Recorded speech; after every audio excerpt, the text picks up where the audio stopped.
milyong pisong pabuya. Yan ang panukala ni Senator Jinggoy Estrada sa mga informant na mag-expose ng malalaking kaso ng tax evasion at smuggling.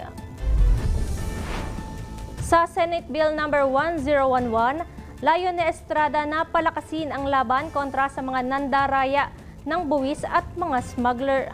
Kulang at laos na umano ang kasalukuyang reward system na may 1 milyong pisong limitasyon lamang.